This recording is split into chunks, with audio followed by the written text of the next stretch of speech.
네, 시청자 여러분 안녕하십니까? 1월 3일 화요일 굿모닝 YTN 1부 시작합니다. 먼저 오늘의 주요 뉴스부터 전해드립니다. 미국 월가의 대형 은행들이 올해 미국의 경기 침체를 예상했습니다. 또 대체로 연방준비제도가 올해 하반기에는 금리 인하에 나설 것으로 전망했습니다. 정부가 부동산 경착륙을 막기 위해 서울 강남 3구와 용산구를 제외하고 모든 지역에서 부동산 규제를 해제할 거로 보입니다. 분양가 상한제 대상 지역도 대거 축소될 전망입니다. 윤석열 대통령이 연일 노동, 교육, 연금 3대 개혁을 강조하면서 경제의 성장과 발전을 가로막는 폐단을 신속하게 바로잡겠다고 밝혔습니다. 오늘 새해 첫 국무회의를 주재하고 노동개혁을 위한 구체적인 방안 마련을 주문할 예정입니다. 코로나19 변이 바이러스가 급속도로 확산하고 있는 중국발 입국자에 대한 PCR 검사가 의무화되는 등 방역 조치가 강화됐습니다. 고강도 방역 대책 시행 첫날 공항에서 이뤄진 PCR 검사 결과가 나온 중국발 입국자 10명 가운데 1명 이상이 양성 판정을 받은 거로 나타났습니다. 지난주 금요일에 이뤄진 우주발사체 시험 발사 영상이 공개됐습니다. 군 당국은 1차 발사 때보다 진일보한 성과를 거뒀다면서 2단부터 4단 엔진 점화 연소 시험에 성공을 했고 앞으로 1단 엔진 시험만 남겨놓고 있다고 밝혔습니다. 중부지방과 경북 일부 지역에 한파특보가 발효된 가운데 어제보다 더 추운 곳이 많겠습니다. 서울 아침 기온은 영하 9도까지 떨어지고 한낮에도 0도에 머무르겠습니다.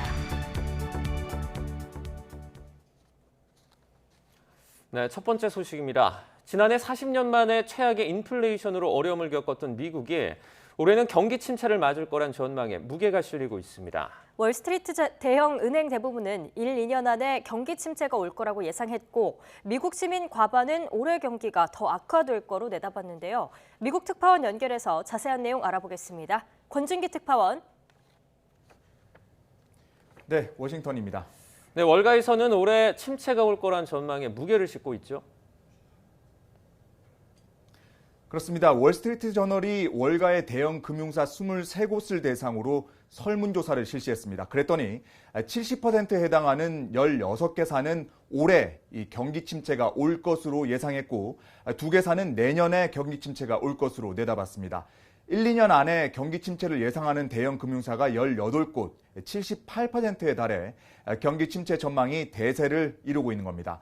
경기 침체를 피할 수 있다고 본 은행은 5곳에 불과했는데 이마저 경제 성장률이 0.5%에 그칠 것으로 내다봐 올해 전망이 밝지 못합니다. 경기 침체 원인으로는 코로나 팬데믹 기간 늘어났던 초과 저축이 감소해서 소비 여력이 줄어든 점과 부동산 시장 침체, 또 은행들의 대출 기준 강화 등을 꼽고 있습니다. 월스트리트 저널은 미국 유권자를 대상으로 올해 경기 전망에 대한 설문조사도 실시했는데 52%가 더 나빠질 거라고 답한 반면 좋아질 거란 응답은 25%에 불과했습니다. 네, 미 연준의 가파른 금리 인상이 경기 침체에 미치는 영향 무시할 수 없겠죠. 올해 연준의 금리 정책 어떻게 예상됩니까? 네, 지난해 마지막 연준 회의를 마친 제롬 파월 연준 의장은 아직 인플레이션을 잡으려면 갈 길이 멀다 이렇게 얘기를 하면서 고금리 기조를 올해도 이어갈 뜻을 분명히 했습니다. 현재 미국의 기준금리가 4.25에서 4.5%인데 최종 목표 금리를 5에서 5.25%로 제시했으니까 올해도 금리를 0.75%포인트는 더 인상할 것으로 보입니다. 월가의 대형 은행들은 연준이 1분기까지는 기준금리를 올리고 2분기에는 금리 인상을 멈춘 뒤에 3분기 또는 4분기에 금리 인하, 피벗을 시작할 것으로 예상하고 있습니다. 월스트리트 저널은 금리 인하가 시작되는 올해 하반기에는 부진을 이어가고 있는 주식과 채권 시장이 회복할 것으로 내다봤습니다. 잇따른 경기 침체 우려에도 바이든 대통령은 물가가 잡히고 있고 또 일자리 시장도 탄탄하다며 미국의 경기 침체 가능성을 일축하고 있습니다. 바이든은 올해 새로운 경제 정책을 발표하기 위해 현지 시각으로 4일 켄터키를 방문해서 새로운 일자리 창출과 인프라 재건 계획을 내놓을 계획입니다. 지금까지 워싱턴에서 YTN 권윤기입니다. 이 부동산 시장 경착륙을 막기 위해 올해 정부가 다양한 대책 마련을 예고했습니다. 강남 3구와 용산을 제외하고 현재 규제 지역으로 묶여있는 서울과 경기도 대부분 지역이 해제될 것으로 보입니다. 최기성 기자입니다. 윤석열 대통령은 부동산 연착륙을 위해 연초부터 규제를 대폭 풀겠다는 입장을 내놨습니다. 한 언론과 진행한 인터뷰에서 세계적인 인플레이션과 고금리로 부동산 가격이 급격히 하락해 경착륙 우려가 커지고 있다고 진단했습니다. 그러면서 연착륙을 위해서는 수요 규제를 빠른 속도로 풀어서 낙하산을 매달아줘야 한다며 새해에는 속도감 있게 수요 규제를 풀 생각이라고 말했습니다. 윤 대통령이 속도를 언급한 만큼 조만간 서울 강남, 서초, 송파구와 용산구를 뺀 모든 지역이 규제 지역에서 풀릴 것으로 보입니다. 경기도에서는 성남과 과천, 하남, 광명이 해제 대상이 될 전망입니다. 규제 지역에서 해제되면 세제와 대출, 청약 규제 등이 완화됩니다. 부동산 시장 연착륙 대비와 관련해 원희룡 장관은 개발 제한구역, 그린벨트 규제를 축소하겠다는 세부 목표를 제시했습니다. 지역의 주체인 주민들의 자율과 창의성을 앞세워서 과도한 도시계획 규제라든지 개발 제한 구역 또는 부족한 교통망을 확충해서 실수요자를 위한 다양한 대책도 내놓겠다고 예고했습니다. 안정적인 주택 공급 기반을 유지하면서도 급격한 거래 단절로 실수요자들까지 어려움을 겪고 있는데 이를 위한 금융의 완화라든지 규제의 완화에 속도를 가하겠습니다. 건설업계에 금융 지원책을 제공해서 부동산 거래 단절이 경제 위기로 이어지지 않도록 하겠다고도 했습니다. YTN 최기성입니다. 윤석열 대통령은 신년 인사회에서 3대 개혁을 거듭 강조하며 경제 발전을 막는 폐단을 바로잡겠다고 다짐했습니다. 또 국내 언론과의 신년 인터뷰에서는 북핵 대응을 위한 한미 공동 연습을 추진하고 있다고 밝혔습니다. 보도에 박석영 기자입니다. 윤석열 대통령 부부가 신년 인사회 참석을 위해 청와대 영빈관을 찾았습니다. 국회의장과 대법원장 등 5부 요인, 국민의힘 정의당 지도부, 국무위원까지 200여 명이 모였습니다. 윤 대통령은 전날 신년사에 이어 기득권 타파를 내세우며 다시 한번 노동교육연금 3대 개혁을 강조했습니다. 기득권의 저항에 쉽게 무너진다면 우리의 지속 가능한 번영도 어렵게 됩니다. 발전을 가로막는 폐단을 신속하게 바로잡고 우리 모두 정상화의 속도를 내야 하겠습니다. 이어진 대통령 주재 수석비서관 회의에선 국정과제와 개혁 안건의 이행 상황을 수시로 점검해 국민과 약속을 지킬 수 있도록 최선을 다해달라고 당부했습니다. 윤 대통령은 또 경제계 인사들과 만나 신년 인사를 나눴습니다. 경제계 신년 인사회에 대통령이 참석한 건 지난 2016년 이후 7년 만입니다. 윤 대통령은 규제 개선과 노동 개혁을 확실히 추진해 정부가 성장을 뒷받침하겠다고 거듭 약속했습니다. 낡은 제도와 규제를 혁파하고 세제와 금융으로 투자 지원을 더욱 강화하겠습니다. 노사 법치주의 확립을 시작으로 노동개혁도 확실하게 추진하겠습니다. 신년 기자회견이 없었던 반면 특정 언론사와 단독 인터뷰를 진행한 내용도 공개됐습니다. 윤 대통령은 북핵에 대응하기 위해 미국의 핵전력을 한미가 공동기획, 공동연습 개념으로 운용하는 방안을 추진 중이라고 밝혔습니다. 핵무기 활용 계획과 정보를 공유하고 훈련도 공동으로 한다는 뜻으로 이에 대해 미국도 상당히 긍정적이라고 부연했습니다. 윤 대통령은 남북 정상회담 추진에 대해선 만남을 거부할 이유는 없다면서도 보여주기식 만남이 한반도 평화에 도움이 되겠느냐고 반문했습니다. YTN 박석영입니다. 윤석열 대통령은 오늘 국무회의를 주재하고 노동개혁을 위한 구체적 방안 마련을 주문할 예정입니다. 윤 대통령은 오늘 오전 용산 대통령실에서 국무회의를 열고 신년사에서 강조한 3대 개혁, 특히 노동개혁을 추진하기 위한 실행 방안을 보고받고 각 부처에 주문할 것으로 보입니다. 이와 함께 반도체 산업을 육성하기 위한 추가 세제 지원 방안에 대해서도 거듭 강조할 방침입니다. 중국에서 입국하는 사람들에 대해 코로나19 PCR 검사가 의무화된 첫날 인천공항 검사소는 큰 차질 없이 검사가 진행됐는데요. 중국의 상황이 심각한 만큼 결과가 나오기까지 최소 4시간 대기해야 하는 불편도 입국자 대부분은 받아들여야 한다는 반응이었습니다. 김평정 기자입니다. 붉은색 명찰을 목에 건 사람들이 군인의 인솔을 받고 이동합니다. 중국에서 단기 체류 목적으로 입국한 관광객들입니다. 모든 중국발 입국자에게 코로나19 검사가 의무화된 첫날 PCR 검사를 받으러 온 것입니다. 인천공항에 설치된 검사소에 도착하면 이름과 여권번호 등 인적사항을 등록한 뒤 검사 비용을 내고 차례로 검사를 받습니다. This is just business because now that it's opening, I can come here. It's actually pretty smooth. We got out of the plane, then we have to wait together. There is a lot of registration process, a few steps, and then we go for the test, COVID test, and then we come here. 다만 검사 결과가 나올 때까지 최소 4시간을 별도의 대기 장소에서 기다려야 합니다. 확진으로 나올 경우 수도권에 마련된 격리시설에서 일주일 동안 머물며 치료받습니다. 기다려야 될 텐데 그런 부분에 대해서는 어떻게 생각하시는지. 그러면 어쩔 수 없잖아요. 중국 지금 코로나도 많이 심하고 어쩔 수 없죠. 최근 코로나19 해외 유입 확진자 가운데 중국발 입국자 비율은 20에서 30%대에 이릅니다. 인천공항의 코로나19 검사소는 3곳으로 하루 최대 550명까지 검사할 수 있습니다. 중국발 입국자 가운데 내국인과 90일 이상 장기 체류자는 거주지 주변 보건소에서 입국 24시간 안에 검사받아야 합니다. 방역당국은 유행 추이를 지켜본 뒤 홍콩과 마카오발 입국자에 대한 방역 강화도 검토할 수 있다고 설명했습니다. YTN 김평정입니다. 어제 중국발 입국자 가운데 13명이 공항에서 코로나19 양성 판정을 받았습니다.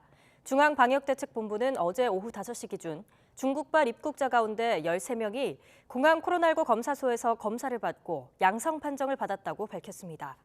중국발 입국자에 대한 PCR 검사가 의무화된 첫날인 어제 항공편을 이용해 입국한 중국발 승객은 모두 718명으로 이 중 단기 체류자 208명이 공항에서 PCR 검사를 받았습니다. 택시기사를 살해한 뒤 휴대전화로 피해자 행세를 하면서 유족들의 신고를 늦췄던 이기영이 전 여자친구를 살해한 뒤에도 같은 행동을 했던 거로 드러났습니다. 경찰 조사 결과 이기영은 지난해 8월 전 여자친구를 살해한 뒤 휴대전화를 자기 것처럼 쓰면서 지인들의 연락에 바쁘다고 답하는 등 피해자 행세를 한 거로 확인됐습니다. 또 이 씨가 전 여자친구에게 3억 5천만 원을 주기로 한 내용의 계약서를 발견하고 범행과 연관성이 있는지 수사하고 있습니다. 경찰은 내일 이기영을 검찰에 넘기고 송치 이후에도 수사를 이어갈 방침입니다. 프로축구 K리그에서 뛰는 현역 선수가 병역 면탈 비리와 관련해 검찰 조사를 받았습니다. 한국프로축구연맹은 지난달 30일 K리그에서 활동하는 선수 A씨가 최근 검찰 조사를 받은 사실을 소속 구단으로부터 자진 신고받았습니다. A씨는 지난해 9월 뇌전증을 이유로 병역 면제 판정을 받았는데 병역법 위반 혐의로 구속 기소된 군인 출신 브로커 구모 씨의 도움을 받은 거로 파악됐습니다. A씨는 실제 뇌 관련 질환을 앓고 있었다고 주장 중인 거로 전해졌는데요. 앞서 검찰과 병무청 합동수사팀은 질병이 있다고 속여 병역 의무를 제대로 지지 않도록 도운 브로커와 병역 면탈자를 대대적으로 수사하고 있습니다. 임신 중지, 즉 낙태가 더는 범죄가 되지 않은 이후 국내에서 처음으로 먹는 임신 중지약 도입을 추진한 제약사가 최근 신청을 자진 철회했습니다. 여성계에선 식약처 심사 지원이 석연치 않다며 우려의 뜻을 나타내고 있는데요. 송재인 기자가 취재했습니다. 임신 중지 비범죄와 오늘부터 1일!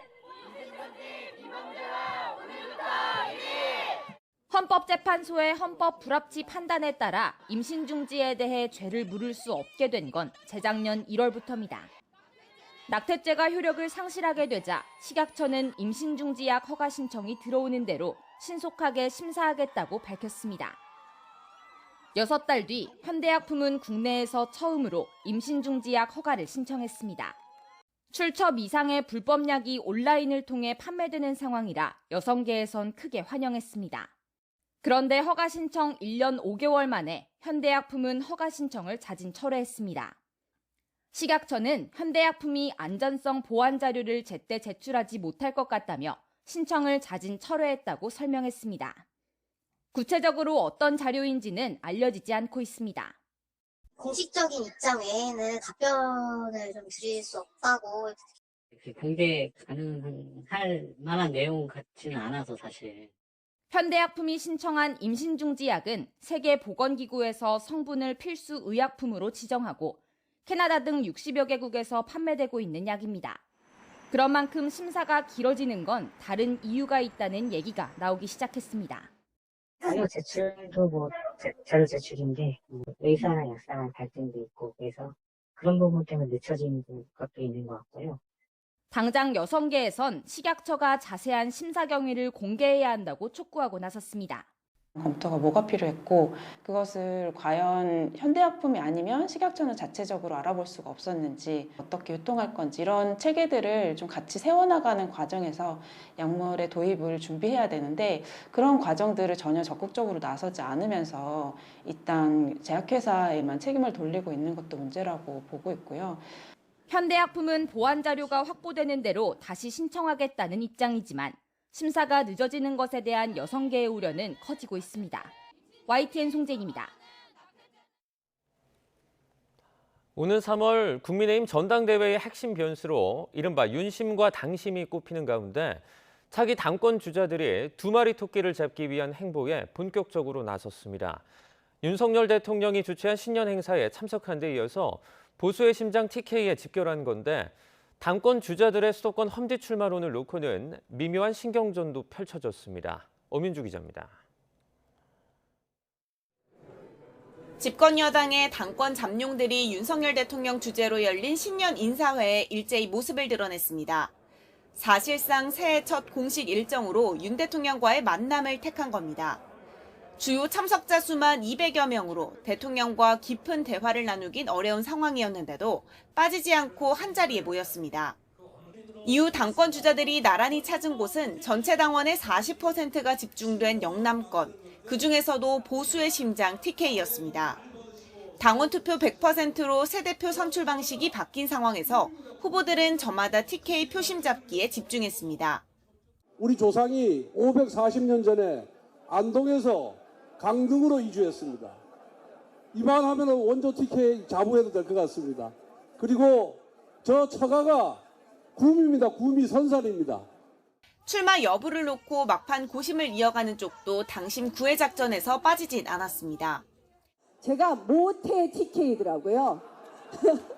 저희 어머님이 저를 가지셨을 때 저희 아버님이 대구 비행장에서 근무하셨습니다. 그래서 제가 모태 TK 맞지 않겠습니까?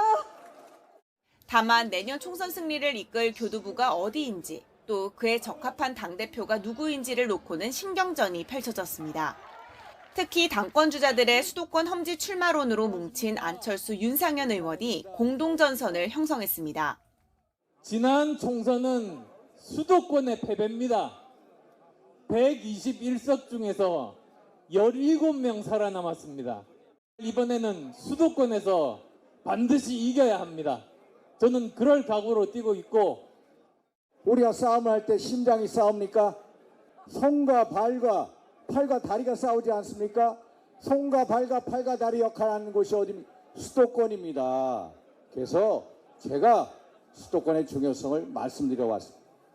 수도권에 기반을 둔 주자들이 다른 후보들을 겨냥한 모양새인데 행사에 불참한 김기현 의원은 한가한 이야기라면서 방송을 통해 곧바로 반격에 나섰습니다. 여기에다 비윤 주자인 유승민 전 의원도 연일 당원 개정 등에 대해 반대 목소리를 내며 존재감을 드러내고 있는 터라 두 달여 앞으로 다가온 전당대회 신경전은 갈수록 가열될 것으로 보입니다. YTN 엄윤주입니다. 더불어민주당 이재명 대표가 검찰 소환 조사를 앞두고 당내 결속 따지기에 공을 들이고 있습니다. 용산 대통령실이 주최한 신년 인사회에 참석하는 대신 문재인 전 대통령을 예방하며 사법 리스크 정면 돌파 의지를 드러냈습니다. 정인우 기자입니다. 새해 첫날 김대중 노무현 전 대통령 묘역을 참배한 이재명 대표는 이튿날 경남 양산에서 문재인 전 대통령을 예방했습니다. 당 연례 행사라고는 했지만 검찰 소환 조사를 앞두고 당 뿌리 찾기를 내세운 강행군 일정이었습니다. 민주당의 뿌리의 문제이기도 하고 신년에 일상적으로 하는 공식 행사입니다. 문 전 대통령은 어렵게 이룬 민주주의가 절대 후퇴해선 안 된다고 말한 것으로 전해졌습니다. 전 정부를 향한 전방위 검찰 수사를 겨냥한 발언으로 보이는데 사법 리스크 정면 돌파 의지를 거듭 드러낸 이 대표에게 힘을 실어준 것이란 분석도 동시에 나왔습니다. 이 대표가 새해부터 친노 친문 끌어안기에 주력하면서 검찰 소환을 앞두고 지지층 결집에 나선 것이 아니냐는 해석이 나오고 있습니다. 이 대표는 문 전 대통령 예방 등 새해 일정을 이유로 대통령실이 초청한 신년 인사회 참석은 거부한 것으로 알려졌습니다. 국민의힘은 이 대표가 방탄 투어를 이어가고 있다며 야권이 요구하는 1월 임시국회 일정도 이 대표 강제 수사를 감안해야 한다고 맞섰습니다. 민주당이 방탄국회를 하려고 한다는 오해를 피하려면 임시국회를 하게 된다 하더라도 짧게 하고 구속영장이나 이런 체포가 가능하도록 한 기간을 두어야만. 당 일각에서도 1월 위기설과 함께 이 대표 수사에 대비한 플랜 B를 구상해야 한다는 목소리도 확산할 조짐입니다. 구를 3개 판다고 해서 교토 3굴이라는 고사정어가 있습니다. 우리도 영민한 토끼를 닮아서 플랜 2, 플랜 3 이렇게 해서 좀 대안을 많이 마련하는. 다음 주로 예상되는 이 대표 검찰 출석과 함께 이태원 참사 국정조사 기간, 일몰 법안 등 여야 쟁점 현안이 맞물리면서 방탄 임시국회 공방은 한층 거세질 전망입니다. YTN 정현우입니다. 대장동 개발비리 사건을 수사하는 검찰이 화천대유 대주주 김만배 씨 측근 2명을 구속 기소했습니다. 범죄 수익 275억 원을 숨겨준 혐의인데요. 사건의 정점인 이재명 민주당 대표 수사를 앞두고 김 씨가 받을 압박도 커질 것으로 보입니다. 나인 기자입니다. 화천대유에서 김만배 씨와 대장동 사업을 함께 해온 이한성 공동대표와 최우향 이사가 새해 벽두부터 나란히 재판에 넘겨졌습니다. 모두 김 씨의 최측근들로 특히 쌍방울그룹 부회장 출신인 최 이사는 과거 김 씨가 구치소에서 나올 때 헬멧을 쓰고 짐을 들어주기도 했습니다. 검찰은 이들이 재작년 10월부터 1년여 동안 범죄 수익 275억 원을 숨겨준 혐의가 있다고 결론냈습니다. 대장동 수사가 본격화하자 김 씨의 지시에 따라 회사 계좌에 있던 돈을 수표로 빼 대여금고 등에 넣어두거나 대여금 명목으로 가장해 송금했다는 겁니다. 은닉 규모는 지난해 말 이들을 구속할 때보다 10억여 원 더 늘었는데 검찰은 일단 148억 원어치 수표는 실물을 찾아 압수했다고 밝혔습니다. 검찰은 이들의 기소를 이번 사건의 큰 축 가운데 하나인 범죄 수익 환수 수사라고 설명합니다. 하지만 김 씨가 받을 압박 역시 더 커질 것으로 보입니다. 자신도 추가 기소될 가능성이 있는 데다 대장동 의혹 전반에 이재명 민주당 대표가 관여했는지 강도 높은 수사가 예고돼 있기 때문입니다. 현재 김 씨는 다른 대장동 일당과 달리 이 대표 측의 비리 연루 의혹에 침묵하고 있습니다. 앞서 구속 기소된 정진상 전 정무조정실장 측도 이를 근거로 주로 김 씨의 발언을 옮긴 남욱 변호사의 폭로는 전언에 불과해 증거 능력이 없다고 주장하고 있습니다. 김 씨의 입은 검찰 입장에서도 중요한 열쇠입니다. 대장동 일당이 이 대표 측근에게 선거자금을 제공하거나 지분을 약속했다는 결론까지는 도달했지만 측근들이 이 대표의 관여를 인정하지 않는 이상 물증이나 정황 증거 같은 다른 연결고리를 더 보강해야 하기 때문입니다. 극단적 선택을 시도했던 김 씨는 지난달 말 퇴원해 자택에 머물고 있지만 아직 치료가 더 필요하다는 입장입니다. 검찰은 김 씨 상태가 나아지는 대로 수사 재개 시기를 결정할 방침인데 그전까진 사업 인허가 과정과 검은 돈의 용처를 계속 추적한다는 계획입니다. YTN 나인입니다.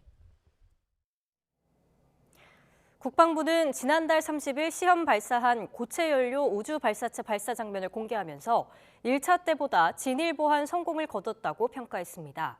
한편 많은 시민이 놀라는 등 혼란이 빚어진 데 대해서는 해상 안전 등을 고려해 저녁에 시험 발사를 할 수밖에 없었다고 해명했는데요. 최도희 기자가 보도합니다. 거대한 굉음, 뿜어져 나오는 연기와 함께 발사체가 하늘로 치솟습니다. 대기권을 뚫고 단분리는 물론 모의 위성 탑재체 분리까지 매끄럽게 이어집니다. 지난달 30일 순수 우리 기술로 발사된 고체 연료 추진 우주 발사체의 2차 시험 모습입니다. 이번 발사에선 1단을 제외한 2, 3, 4단의 엔진 점화와 연소 시험을 진행했고 페어링 분리는 물론 모의 위성 탑재체 분리 검증까지 이뤄졌습니다. 국방부는 지난해 3월 있었던 1차 시험과 비교했을 때보다 진일보한 것으로 평가했습니다. 고체연료 추진 발사체는 액체연료 추진 발사체보다 이동이 쉽고 저비용으로 단기간 대량 생산이 가능하다는 장점이 있습니다. 국방부는 우리 군의 독자적 우주전력 건설의 기반을 다지는 중요한 이정표라고 자평했습니다. 다만 최종 개발 단계인 1단 분리 시험을 제외한 결과인 만큼 불완전한 결과라는 지적도 나옵니다. 1단을 완전히 개발해야 우주 발사체로서 실질적인 기능, 그래서 아마 그런 시험까지 가기에는 좀 상당한 시간이 걸릴 수도 있습니다. 국방부는 발사 당시 전국 곳곳에서 목격담을 둘러싼 혼란이 빚어질 거라는 점을 예상하지 못했다며 해상 안전구역을 확보하거나 어민의 조업 지장을 최소화하기 위해 부득이하게 어두워진 시간에 시험을 실시했다고 해명했습니다. YTN 최두입니다. 우크라이나 동부 러시아 점령지에서 새해 전야 미사일 공격으로 러시아 군인 63명이 폭사한 사실이 확인됐다고 로이터, AFP 통신 등이 보도했습니다. 러시아 국방부는 현지 시간 2일 성명에서 우크라이나가 도네츠크주 마키이우카의 러시아군 임시 숙소를 고폭 탄두를 탑재한 미사일로 공격해 63명의 군인이 사망했다고 밝혔습니다. 국방부는 또 우크라이나군이 6발의 고속기동 포병 로켓 시스템 하이마스 미사일을 발사했으며 방공망이 이 중 2발을 요격했다고 설명했습니다. 우크라이나 국방부는 실제 사망자가 최대 400명에 달할 거라고 주장했습니다. 베네딕토 16세 전 교황의 시신이 선종한 지 이틀 만에 일반에 처음으로 공개됐습니다. 베네딕토 16세 전 교황의 시신은 현지 시간 2일 바티칸 성 베드로 대성전으로 옮겨져 오전 9시부터 일반에 공개됐습니다. 이탈리아 치안 당국은 첫날 추모 인파를 2만 5천 명에서 3만 명 정도로 예상했지만 조문 시작 6시간 만인 오후 3시 기준으로 약 4만 명이 다녀갔다고 교황청은 밝혔습니다. 사흘간의 일반 조문이 끝난 뒤 5일에는 베네딕토 16세 전 교황의 장례 미사가 프란치스코 현 교황의 주례로 거행됩니다. 지난달 30일 타계한 축구 황제 펠레의 장례식이 브라질의 산투스 FC 구장에서 시작됐습니다. 경기장 주변에는 펠레를 추모하기 위해서 새벽부터 모인 팬들의 조문 행렬이 길게 이어졌습니다. 보도에 이상순 기자입니다. 병원에 있던 펠레의 시신이 브라질 상파울루시 외곽의 산투스 축구장에 도착했습니다. 관중석에는 왕이여 만세라는 플래카드와 펠레의 등번호 10번 등 장식물이 가득합니다. 산투스는 펠레가 현역 시절 18년간 몸담은 산투스 FC의 연고지입니다. 축구장 주변엔 펠레를 추모하는 팬들의 행렬이 새벽부터 길게 이어졌습니다. Sentimento de perda de ídolo, né? Para todos, grande ídolo, uma grande pessoa que levou o nome do país para todos os cantos. 흰색 천막 아래 놓인 펠레의 관은 뚜껑을 열어도 팬들이 펠레의 모습을 잠시라도 볼 수 있게 했습니다. 인판티노 피파 회장부터 시작한 조문은 현지 시간 3일 오전 10시까지 24시간 진행됩니다. Como FIFA vamos a homenagear ao rei como merece y en este momento hemos pedido a todas las federaciones del mundo de guardar un minuto de silencio en cada partido en el mundo entero. 조문이 끝나면 펠레의 시신은 산투스 경기장을 떠나 인근의 네크로폴 에큐메니카 공동묘지에 안장될 예정입니다. 현역 시절 유니폼 번호가 9번이었던 펠레는 14층의 공동묘지 가운데 산투스 FC 홈 경기장을 볼 수 있는 9층에서 영면합니다. 펠레는 국가대표 경기 77골로 현역 선수 네이마르와 A매치 최다골 공동 1위를 기록했고 1958년과 1962년, 1970년 등 3번의 월드컵 우승을 달성했습니다. YTN 이상순입니다.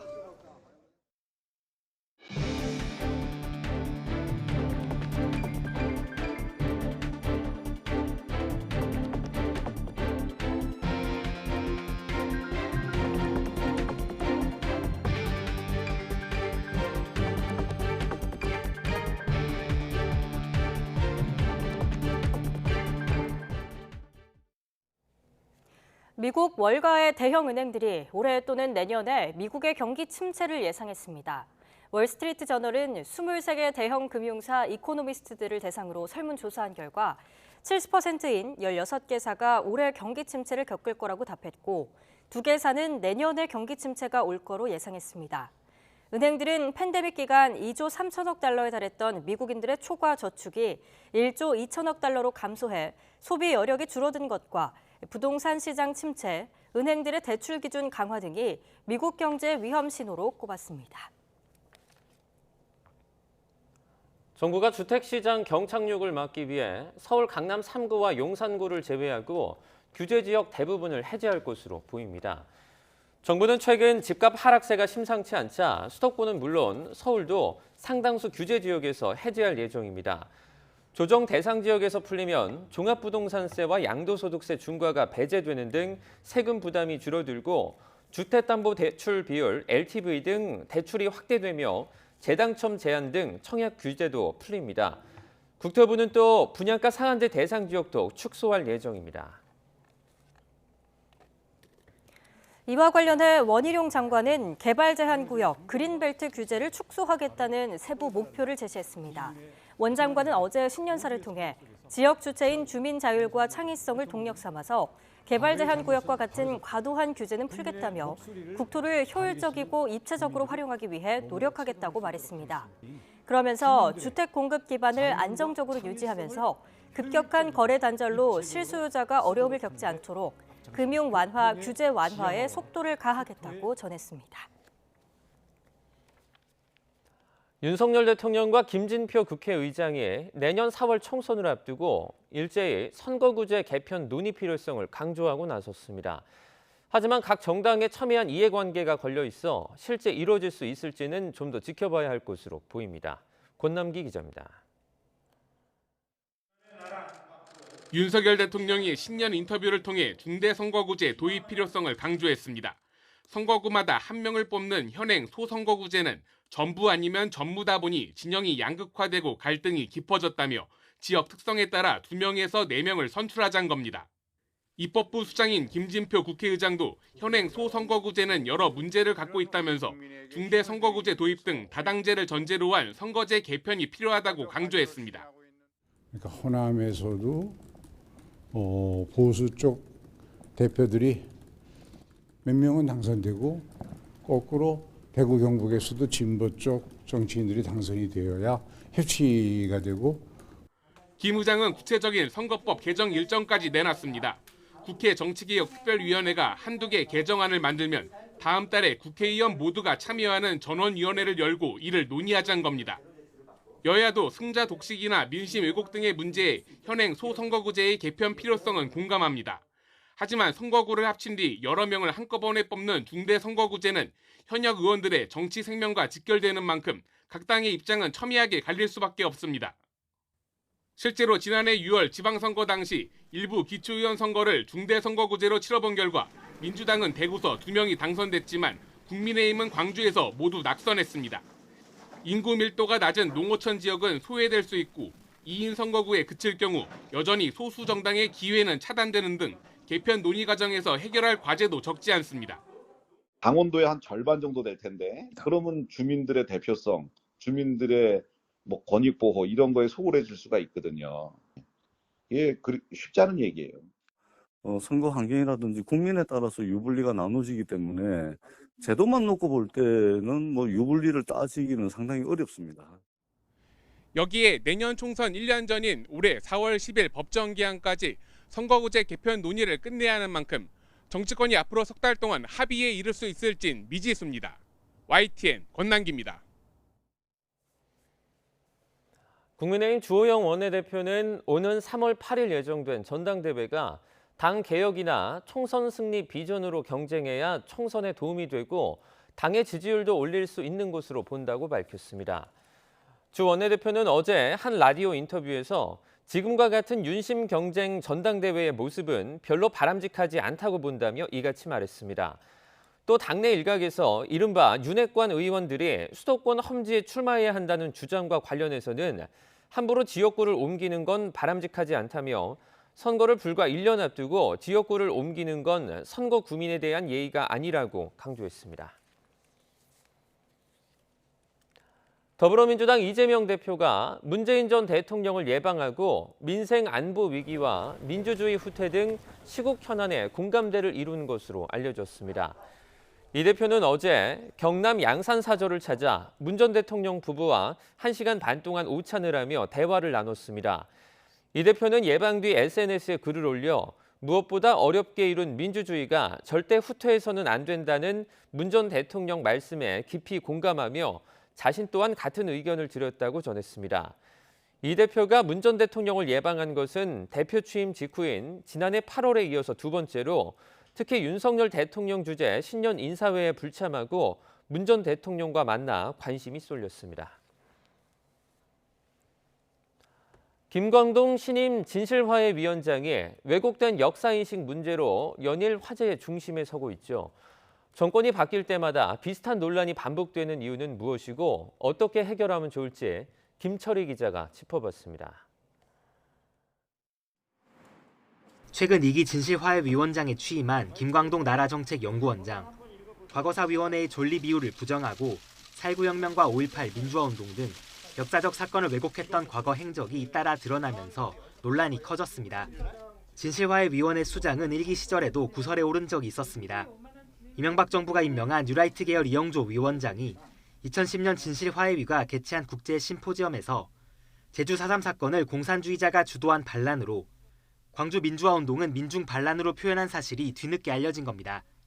이 위원장은 진실화해위에서 임기를 마친 뒤 2012년엔 총선에도 도전했는데 역사인식 문제가 다시 불거지며 결국 공천에서 고배를 마셨습니다.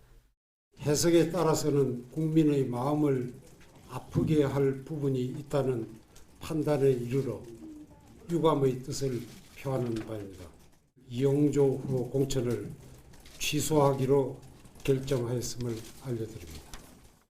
과거사 정리법을 보면 진실화해위원장은 위원회 각종 회의를 주재하고 의결은 제적위원 과반수 찬성으로 이루어집니다.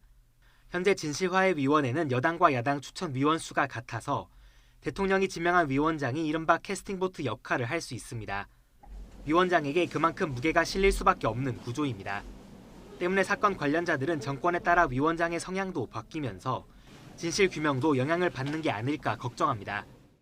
저희 강제징집 부분에 대해서도 추가로 조사해야 될 범위가 아주 넓거든요. 그런데 이런 것들에 대해서 과연 그 의지를 갖고 할 수 있을까?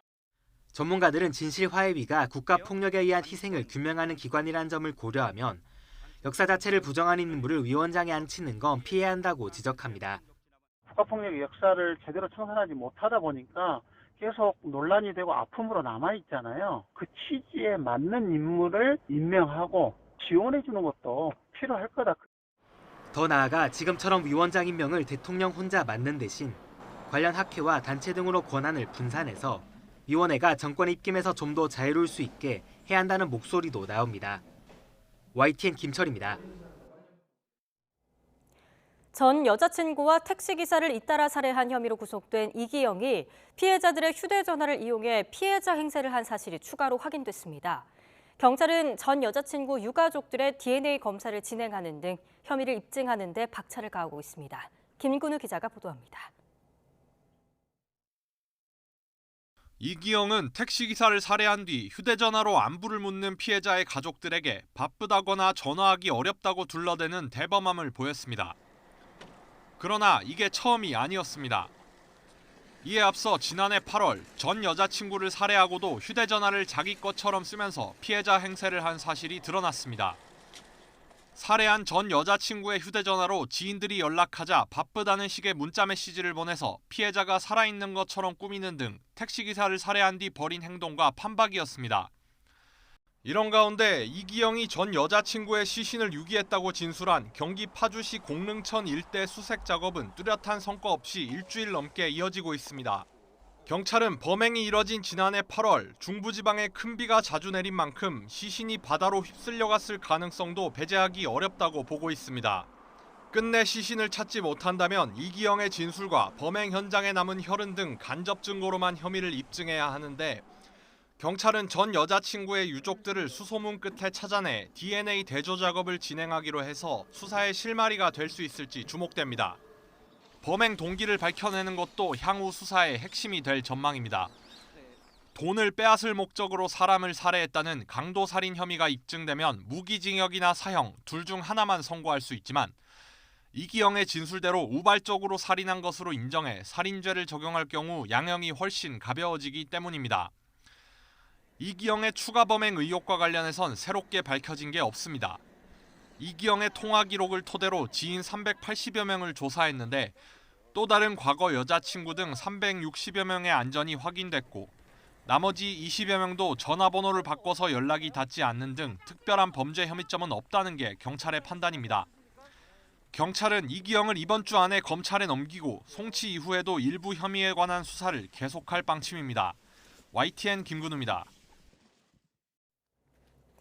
20대 지적 장애인 동생을 집에 가두고 학대한 혐의를 받는 누나 부부가 경찰에 구속됐습니다. 전북 전주 덕진경찰서는 피해자의 20대 친누나와 매형을 감금치상 혐의로 구속해 조사하고 있습니다. 경찰은 지난달 31일 이웃 신고를 받고 출동해 전주시 금암동에 있는 창고에서 거의 맨몸 상태로 있던 동생을 구조했습니다. 동생은 경찰 조사에서 누나 등에게 폭행을 당해왔다고 진술한 거로 전해졌습니다.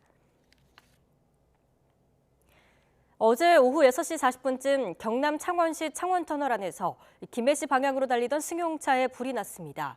창원터널 관리사무소에서 출동해 20분 만에 불을 껐고 차에 타고 있던 3명이 대피해 다친 사람은 없었습니다. 중고차를 시세보다 훨씬 싼 값에 판매한다는 허위 매물 인터넷 사이트가 근절되지 않고 있습니다. 소비자가 주의할 수밖에 없는데요. 중고차 관련 정보 시스템을 이용하면 도움이 많이 된다고 합니다. 김학무 기자입니다. 중고차 인터넷 매매 사이트에 올라온 차량입니다. 고급 수입차인데 가격이 시세보다 4분의 1 정도로 저렴합니다. 국산차도 값이 터무니없이 싸기는 마찬가지. 주행거리도 대부분 1-2천 킬로미터에 불과해 중고차를 사려는 소비자가 혹할 수밖에 없습니다. 판매 직원은 인터넷에 잘못 기재됐다며 둘러댑니다. 저희 직원이 이번에 새로 들어왔는데 잘못 기재된 것 같아요. 저희 직원이 앞에 숫자를 빼먹었나 봐요. 경기도가 최근 적발한 허위 매물 중고차 판매 사이트는 모두 17개. 이들 사이트의 매물 570대를 조사한 결과 평균적으로 주행거리를 42,000km 줄이고 가격도 시세의 36% 수준으로 낮춰 광고한 것으로 나타났습니다. 특히 국토부에 상품용으로 등록된 차량은 5%에 불과해 이들 사이트에 올라온 매물 대부분이 아예 없거나 판매하지 않는 것입니다. 교묘해지고 또 이제 이게 없어지고 다시 또 살아나는 또 다시 운영하는 그런 결과가 초래되기 때문에 소비자들도 너무 싸고 무슨 뭐 이제 그 의심이 가는 그런 사이트에서는 경계를 할 필요가 있다고 생각합니다. 중고차를 사려는 소비자는 자동차 정보 시스템인 자동차 365 사이트에서 상품용 등록 차량 여부와 판매 종사원 정보 등을 미리 파악하는 게 피해 예방에 도움이 됩니다. YTN 김학무입니다. 국방부는 지난달 30일 실시한 고체 연료 추진 우주 발사체 시험 발사 장면을 공개하고 비행은 9개월 전 1차 시험 비행보다 진일보한 것으로 파악했습니다.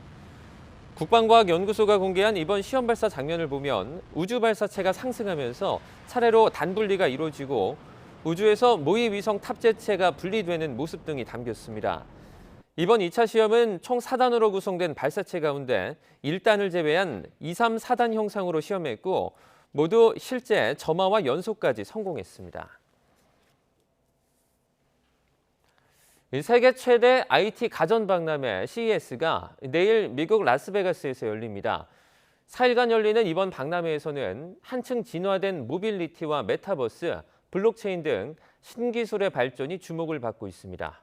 보도에 윤혜리 기자입니다. 거대한 혁신의 흐름에 동참하라. 미국 라스베이거스에서 열리는 세계 최대 IT 가전 박람회 CES의 올해 슬로건입니다. 참여 기업은 전 세계 3,000여 개, 행사장 규모는 지난해보다 1.5배 커진 역대 최대 수준입니다. 주목할 분야는 모빌리티 기술의 진화입니다. 최근 친환경 전기차와 자율주행 기술을 중심으로 자동차 산업의 패러다임이 바뀌고 있기 때문입니다. 차가 단순한 이동수단을 넘어 하나의 생활 공간으로 자리 잡으면서 차량에서 즐길 수 있는 서비스와 기능을 차별화하는 게 핵심입니다. 앞으로 차량 실내에서 콘텐츠를 어떻게 즐길 것인가, 그리고 어떤 서비스가 가능해질 것인가, 어떻게 사용자에게 편리한 사용성을 제공할 것인가, 이런 부분이 이제 중요해질 것으로 생각됩니다. 디지털 헬스케어와 웹 3.0 기술도 새로운 화두입니다. 코로나19 이후 비대면 진료가 일상으로 성큼 다가온 만큼 집에서도 건강 상태를 관리할 수 있는 디지털 헬스케어가 주목받고 있는 겁니다. 메타버스와 블록체인과 같은 웹 3.0 기술을 접목한 다양한 신제품 공개도 기대를 모으고 있습니다. 핵심 가치는 지속 가능성과 모두를 위한 인간 안보입니다. 올해 이례적으로 농기계의 인공지능과 자율주행을 접목해 농기계의 테슬라라고 불리는 존 디어의 존 메이 회장이 기조연설을 맡았습니다. 러시아와 우크라이나 전쟁으로 식량 안보 중요성이 커진 상황에서 첨단 농업 기술이 인류의 식량 문제에 어떻게 기여할 수 있을지가 주된 내용이 될 걸로 보입니다. 우리 기업들의 활약도 눈에 띕니다. 삼성전자는 초연결성을 강조한 생활가전을, LG전자는 고객 맞춤형 기능을 더한 프리미엄 가전제품을 선보일 계획입니다. 이번 박람회에 참여하는 한국 기업은 550여 개로 미국에 이어 두 번째로 많으며 이 가운데 절반 이상은 스타트업과 벤처기업입니다. YTN 윤혜리입니다. 미리 보는 오늘입니다. 윤석열 대통령이 오늘 오전 국무회의를 주재합니다. 신년사에서 강조한 3대 개혁, 특히 노동개혁을 추진하기 위한 실행 방안을 보고받고 각 부처에 주문할 거로 보입니다. 국민의힘과 정부, 민간이 오늘 오전 국회에서 새해 첫 민당정 협의회를 진행합니다. 이 자리에서는 설 성수품 물가 안정을 위한 성수품 공급 확대와 취약계층 에너지 바우처 지원 등의 방안이 논의될 거로 보입니다. 국회 연금개혁특별위원회가 오늘 전체 회의를 개최합니다. 민간자문위원회로부터 연금 개혁안에 대한 중간 보고를 받는데요. 앞서 민간자문위는 연금 고갈 우려가 커지는 상황에서 기존 제도의 틀은 유지하는 대신에 급여 산정 방식이나 보험료율을 조정하는 쪽으로 방향을 잡았습니다. 식품의약품안전처가 설 명절을 앞두고 설 성수식품의 위생관리 실태를 집중 점검합니다. 식약처는 오늘부터 9일까지 일주일 동안 17개 지방자치단체와 함께 집중 점검할 방침입니다. 정부가 졸피뎀 등 진정 수면제를 자살 위해 물건에 추가했습니다. 보건복지부는 자살 위해 물건에 관한 고시 개정안에서 항뇌전증제와 진정제, 수면제 등에 의한 중독 효과를 유발하는 물질을 자살 위해 물건으로 추가 지정해서 오늘부터 시행한다고 밝혔습니다. 지금까지 미리 보는 오늘이었습니다. 이영도 작가의 판타지 소설 눈물을 마시는 새가 출판물 수출로는 역대 최고 선인세인 3억 원의 판권이 팔렸습니다. 출판사 미님사는 판타지 장편 소설 눈물을 마시는 새가 유럽의 한 출판사와 선인세 3억 원의 판권 계약을 했다고 밝혔습니다. 이는 한 나라를 대상으로 한국 출판 저작물 수출 역사상 최고 금액이라고 설명했습니다. 찬바람이 강해지며 오늘은 어제보다 날이 더 춥습니다. 현재 서울 기온은 영하 8.4도로 어제보다 1도, 예년보다는 3도가량 낮고요. 강원도 철원은 영하 17도 가까이 떨어지면서 예년 기온을 5도나 밑돌고 있습니다. 그 밖에 춘천은 영하 13.2도, 안동 영하 8도 등 한파특보가 내려진 중부와 경북 지역을 중심으로 기온이 10도 안팎까지 떨어졌고요. 남부지방도 광주가 영하 2.4도로 영하권 추위가 이어지고 있습니다. 한낮에도 어제만큼 추운 날씨를 보이겠습니다. 서울 낮 기온 0도, 청주 1도, 광주는 4도로 예상됩니다. 나오실 때 옷차림 꼭 따뜻하게 해주시기 바랍니다. 오늘 내륙은 대체로 맑겠지만 동해안 지역은 대기가 무척 건조하겠습니다. 또한 오전까지 전남 서해안과 제주도에는 눈이 살짝 날리는 곳이 있겠고요. 바람도 강하게 불겠습니다. 모레 아침까지 예년보다 추운 날씨가 이어지다가 주 후반에는 추위가 누그러지겠습니다. 절기 소환인 금요일에는 중서부와 호남 지방에 비나 눈 소식이 있습니다. 날씨였습니다. 이상으로 굿모닝 YTN 1부 마칩니다. 잠시 후 2부가 이어집니다. 시청해주신 여러분 고맙습니다.